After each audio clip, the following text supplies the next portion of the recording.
ایک بہت بڑا مشہور بزرگ جو مسجد میں صرف فرض نماز پڑھتا، سنتیں اور نفل پڑھتا ہی نہیں، لوگ پھر بھی اس سے بڑی محبت کرتے۔ لیکن بغداد کا ایک تاجر اس سے دور بھاگتا۔ جب لوگ اس تاجر سے وجہ پوچھتے تو کہتا، یہ بابا تو مسجد میں بھی خالی فرض پڑھتا ہے، سنتیں اور نوافل تو پڑھتا ہی نہیں، یہ کس طرح کا ولی ہے؟ پھر ایک دن تاجر بتانے لگا، وہ بزرگ جمعے کے فرض پڑھ کر مسجد سے نکلا تو میں چھپ کر اس دن اس کی جاسوسی کرنے کے ارادے سے بزرگ کا پیچھا کرنے لگا۔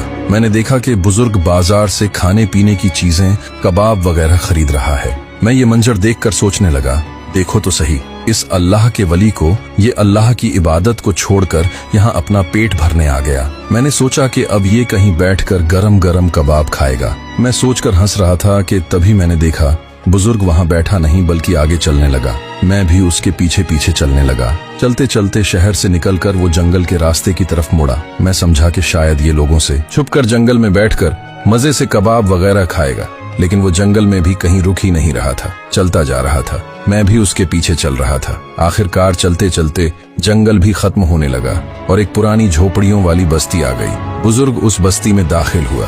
میں یہ سارا منظر اپنی آنکھوں سے دیکھ رہا تھا۔ پھر وہ اس بستی میں چل کر آگے ایک سب سے چھوٹی کمزور جھوپڑی میں جا کر گھسا۔ میں بھی جا کر اس جھوپڑی کے دروازے پر کھڑا ہو کر اندر جھانک کر دیکھنے لگا۔ میں نے دیکھا کہ اس جھوپڑی کے اندر ایک نہایت بوڑھا کمزور ہڈیوں کا ڈھانچہ شخص پڑا تھا جو معذور بھی تھا۔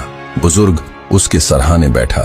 پھر اس نے اسے سہارا دے کر تھوڑا اوپر اٹھایا اور اپنی گود میں اسے سلا کر وہ کباب جو اس نے بازار سے خریدے تھے وہ اس بوڑھے معذور کو بہت ہی چھوٹے چھوٹے ٹکڑے کر کے بڑے پیار سے کھلانے لگا۔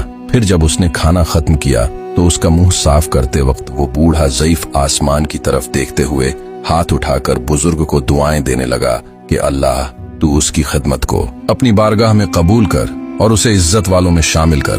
پھر جب اس بوڑھے معذور کی دعا ختم ہوئی تو بزرگ کہنے لگا، بابا مجھے معاف کرنا، آج جمعے کا دن تھا، میں نے سنتیں نوافل نہیں پڑھے، پھر بھی مجھے آج آنے میں دیر ہو گئی۔ تو اس پر وہ بوڑھا کہنے لگا، میاں 14 سال سے میری خدمت کرتے آ رہے ہو، اتنا تو آج کل سگی اولاد بھی نہیں کرتی، پھر تم آخر کب تک میرا بوجھ اٹھاتے رہو گے؟ بزرگ مسکرایا اور بولا، آپ کی خدمت کرنا مجھے بوجھ نہیں بلکہ میری خوش نصیبی لگتی ہے، کیونکہ اسی خدمت نے آج مجھے اللہ کی بارگاہ میں اعلیٰ مقام دلایا ہے۔